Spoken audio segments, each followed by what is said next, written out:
안녕하세요. 팔도쌤입니다. 부동산 경매는 기본적인 권리 분석만 할 줄 안다면 누구나 투자가 가능합니다.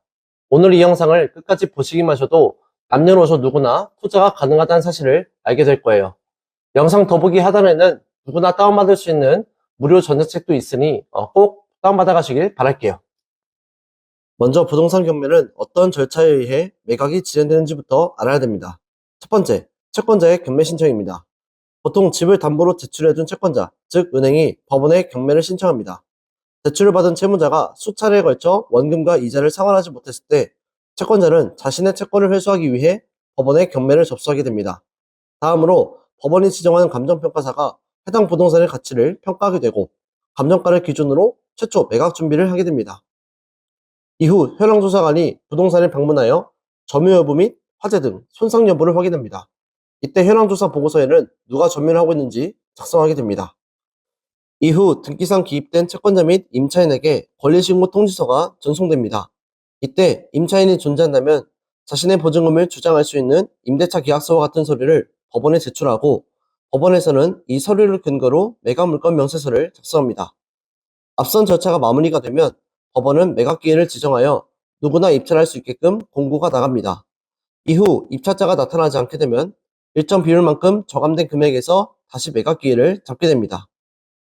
낙찰이 되었다면 일주일간 매각 절차에 문제가 없었는지 검토하여 매각이 확정되고 추가로 일주일간 이의가 접수되지 않았다면 매각이 결정됩니다.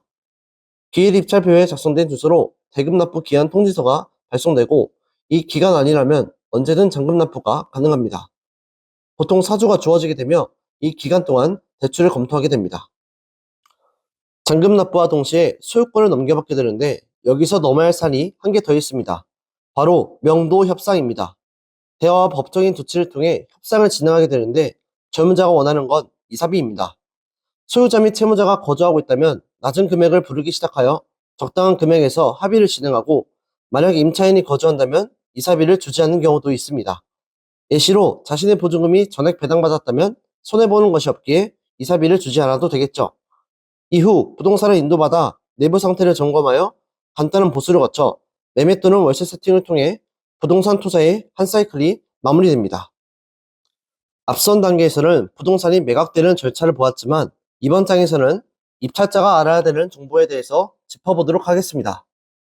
첫 번째로 현황조사서입니다. 이곳에 안내된 정보는 누가 점유를 하고 있는지를 파악합니다.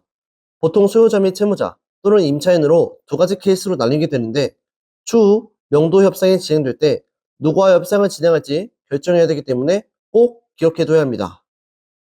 다음으로 제일 중요한 매각물건 명세서입니다. 최선 순위 날짜와 임차인 여부 그리고 특별한 사항을 기입해놓습니다. 이 서류에서는 입찰에 참가하는 모두가 볼 수 있게 빛이 나는 서류이므로 드러나지 않은 사실이 매각 후 나타났을 때에는 매각 불허가 신청을 넣을 수 있으며 법적인 서류입니다. 만약 대항력 있는 임차인이 존재하였거나 누수, 화재로 인해 부동산의 가치가 하락되었을 때 법원에 매각 불허가를 신청하여 자신의 보증금을 돌려받을 수 있습니다.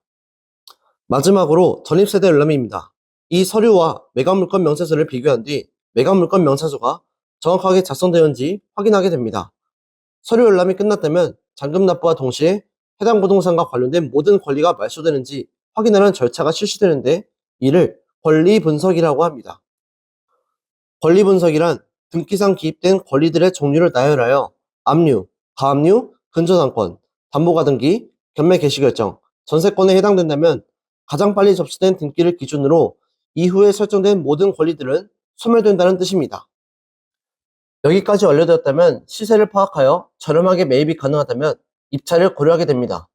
입찰 전 대출 한도를 검토하여 잔금을 납부할 수 있는지 검토를 하게 되는데 보통 법원에서 명함을 나눠주시는 분들에게 문의하여 한도와 금리를 안내받습니다.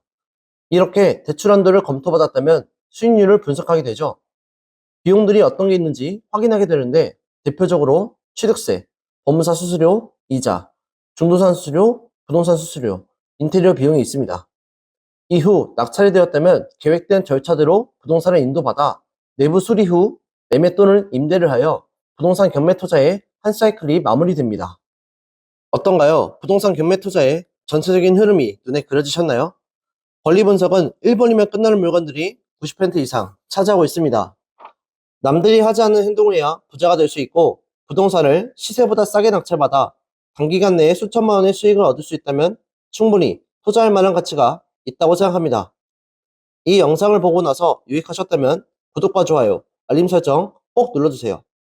영상 더보기 하단에는 무료로 다운받을 수 있는 전자책 링크도 있으니 부족한 내용 채워가시길 바라겠습니다. 그럼 저는 다음 영상에서 뵙겠습니다. 시청해주셔서 감사합니다.